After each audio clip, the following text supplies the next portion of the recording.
Welcome to Inside Mandy's Primetime Addiction with me, Mandy.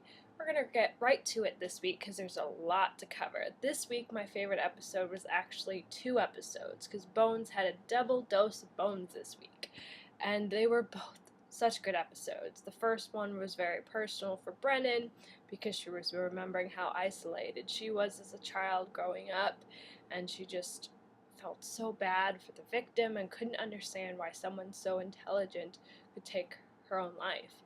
What was also interesting about the episode was not only did the victim take her own life, she framed her bullies for her murder. It was just a very interesting episode and really touched on the issues of bullying at the moment. And the second case also touched on an issue at the moment, the death penalty.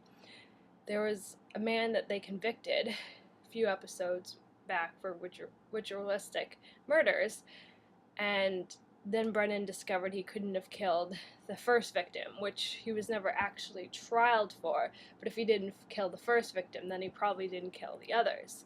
So they had to race against time as the man was about to be executed, and they didn't want to execute an innocent man. They were both just really great episodes.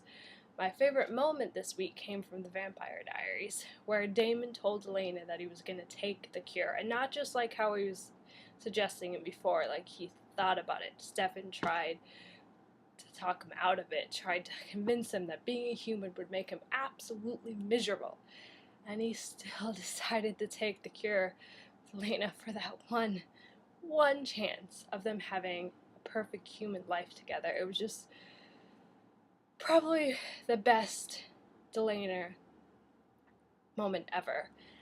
It's really sad that it's all coming to an end. So, for news this week, there was a lot going on. Grey's Anatomy, Bones, and Nashville all got renewed. I was very relieved about Nashville because after they canceled Revenge, the worry was that Nashville might be next, and I didn't not want that to happen.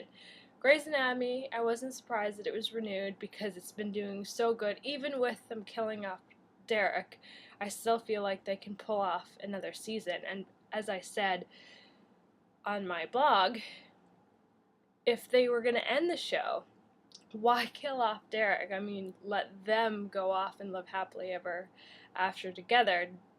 Don't leave Meredith alone.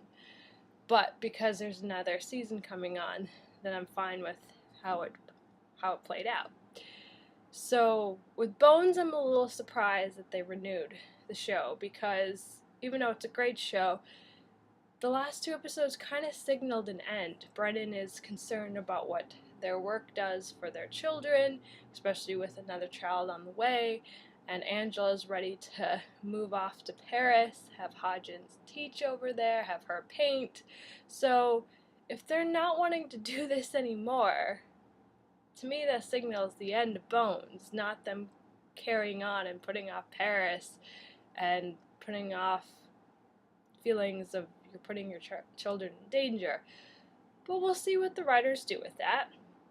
So the following got canceled, which I'm upset, but I'm not really surprised about it because a lot of people were saying when Joe Carroll died, the show wasn't going to survive, and that's possibly true. I mean, I've been enjoying this season, but it's different than when the show started. They completely changed it up. I mean, I don't know how long they would have been able to continue to have Joe Carroll on the run, but definitely the changing in the show has messed with ratings and fans, so I'm not really surprised. And State of Affairs was also canceled, but we kind of knew this was coming. The ratings weren't good. Even though there's a lot of fans, the ratings weren't really good, and we knew this was coming. It was never official, but it was always the unofficial that it was going to be canceled. So next week we have a lot going on, a lot of season finales and series finales. Revenge is ending, and I'm really looking forward to the series finale of Revenge because I felt like this should be coming to an end, and now we're getting to see the end. Is Emily going to kill Victoria? That's the big question. I mean, I'm still hoping that she'll live happily ever after, even though I don't realistically see that happening. I can hope, right? And the episode that I'm kind of not looking forward to is The Vampire Diaries, because Nina Dobrev is leaving. But, spoiler alert here, if you saw the last episode, and the way that it ended, and then the way that the promo sets up the season finale, is Elena dead already? Is that it? Are we done? That worries me because I don't want that to be it. That's not the way Nina should go out. She should have more than that. We deserve more than that. Derek got a whole entire episode for himself when he died, and Elena's just knocked out. When we come back, she's dead? No, that can't be true. That really, really cannot be true. So we'll have to wait and find out. So make sure you follow me on Facebook, Primetime Addiction. You can follow me on Twitter at Primetime Drama and at Mandy TT Carr. And also, if you're excited for revenge, if you're upset about any of the cancellations, if you're excited that your shows got renewed, please let me know in the comments. And what do you think? How is revenge going to end? What do you think is going to happen in the season finale for The Vampire Diaries? Let me know in the comments. See you next week.